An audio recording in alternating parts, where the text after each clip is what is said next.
जिलों में लड़नी होगी, राष्ट्रीय लोकतांत्रिक पार्टी उसका नेतृत्व करेगी। सर, जो 5 राज्यों के चुनाव है, तमिलनाडु में टीवीके जो विजय जी की पार्टी है, वो तीसरा फ्रंट था, वो एकदम से फ्रंट फुट पे आ गया है, पहले नंबर वहाँ पे लोग समझदार है, सुनो, हम्म। वहाँ लोग पढ़े लिखे और समझदार है। अभी राजस्थान में लोग इतने समझदार नहीं हुए, अभी राजस्थान के लोगों को समझदार होने में समय लगेगा। पर मैं सर, आपकी राजस्थान के उम्मीद तो लोगों बड़ी को होगी इसलिए कह रहा तमिलनाडु हूँ, में, तमिलनाडु देखिए की। सुनिए, राजस्थान के लोग माइंड सेट है इनका कांग्रेस और भाजपा। तीसरा, इन तो नेता ही मैं कह रहा हूँ, ये तो पहले दूसरे स्टेट के नेताओं को नारे लगाते थे, अब कम से कम लीडरशिप तो हमने राजस्थान की तैयार की, चाहे रिजल्ट कुछ भी हुआ। आज राजस्थान का सम्मान देश में राष्ट्रीय लोकतांत्रिक पार्टी हमेशा, चाहे किसान आंदोलन हो, चाहे अग्निवीर हो, पहलवान बेटियां या दूसरे मामले हो, पुरजोर तरीके से हमने राजस्थान का सम्मान देश के अंदर बढ़ाया। और इनके बनने से तमिलनाडु में जिस तरह थर्ड फ्रंट आया है, तो निश्चित रूप से राजस्थान के लोग अगर समझदार हो जाए तो निश्चित रूप से कांग्रेस बीजेपी से मुक्ति मिल सकती है। ये जितना भी जहाँ सरकारें बनी हैं, आप देखिए जो सरकार वहाँ वर्तमान में थी उनके खिलाफ ये जनादेश था कि वर्तमान सरकारों से लोग दुखी थे, डीएमके से दुखी थे, टीएमसी के खिलाफ लंबा समय रहा। तो टीएमसी के ज्यादातर सांसद चुने हुए हैं, उनको तो मैं दिल्ली में ही देखता हूँ, जाते ही नहीं अपने इलाके के अंदर। तो कहीं कहीं और कॉन्फिडेंट टीएमसी के लोग भी हो गए, तो हम तो आ गए सरकार में। तो जो और कॉन्फिडेंट हुए, जनता ने उनको सबक सिखाया हर जगह। और बंगाल में एग्जैक्ट क्या हुआ वो तो मैं नहीं कह सकता, आज सारे रिजल्ट आने के बाद ही हम बात करेंगे इस मामले में। लेकिन तमिलनाडु में जिस तरह ये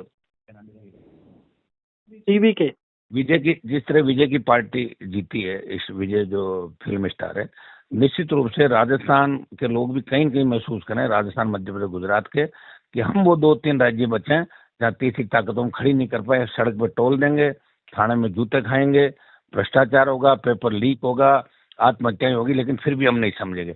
तो राजस्थान के लोगों को तमिलनाडु के दिल से एक सबक लेना चाहिए और नई ताकत यहाँ खड़ी करनी चाहिए जो उनके खुद के अधिकारों के लिए लड़ सके। सर, राजकुमार रोज से मैं बात कर रहा था, वो ये कह रहे थे कि अगर हनुमान जी हमारे से हाथ मिलाएंगे हम तैयार है, क्योंकि हनुमान जी लड़ाई लड़ते हैं युवाओं की।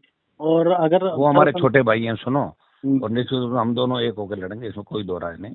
और उसके साथ दूसरे भी जो भी नेता कांग्रेस बीजेपी के खिलाफ लड़ना चाहेंगे, हम उनके साथ हैं। और अब बड़ी लड़ाइयों का समय आ गया।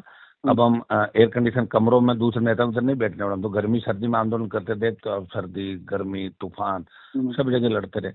तो राजस्थान का नया जो हमारे आंदोलन का डेट वाइज हम करेंगे थोड़े दिनों बाद, कि हम इन मुद्दों पे ये लड़ाइयाँ हम करेंगे।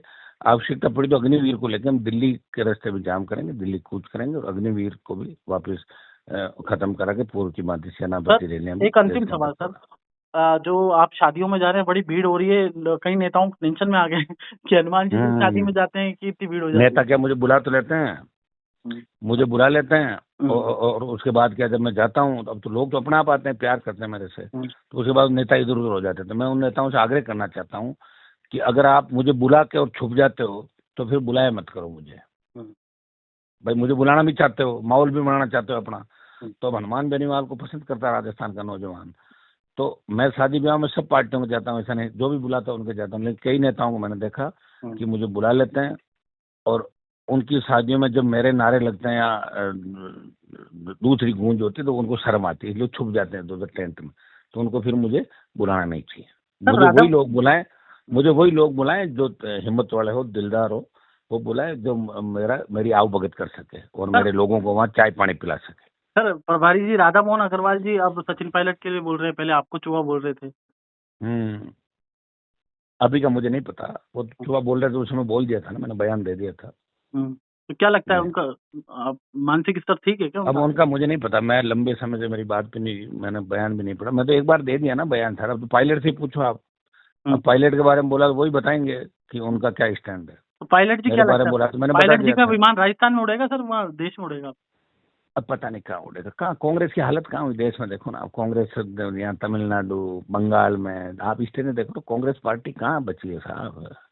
अच्छा, बहुत कम स्टेट हैं, यहाँ भी सारे के साथ, ये तो मेरा सारा मिल गया, 11 सीट आ गई, कहाँ सीटें इनकी, कहीं नहीं आती। आगे 2 बार खाता ही नहीं खुला था इनके हाथ में भी। कौन से स्टेट बचे कांग्रेस के?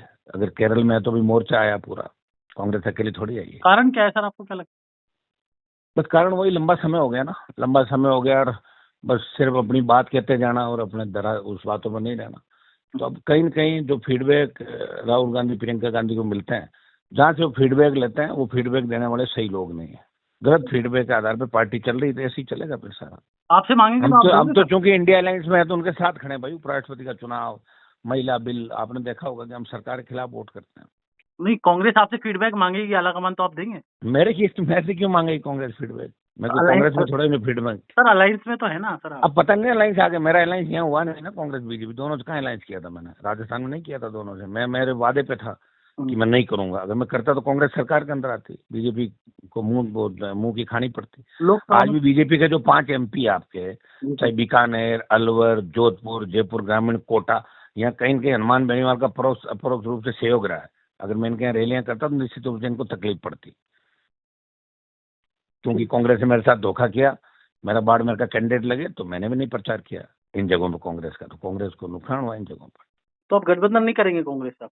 अभी पता नहीं ना गठबंधन आगे का क्या, अभी तो शुरुआत हुई है। सुनिए, अभी हम लड़ रहे हैं राजस्थान के अंदर, हमारी खुद की, हम मिलकर दोनों पार्टियों के खिलाफ और हम लड़ाई लड़ रहे हैं राजस्थान में कि तीसरी ताकत खड़ी हो। ये लंबे समय से हम लोग लड़ाई लड़ रहे हैं।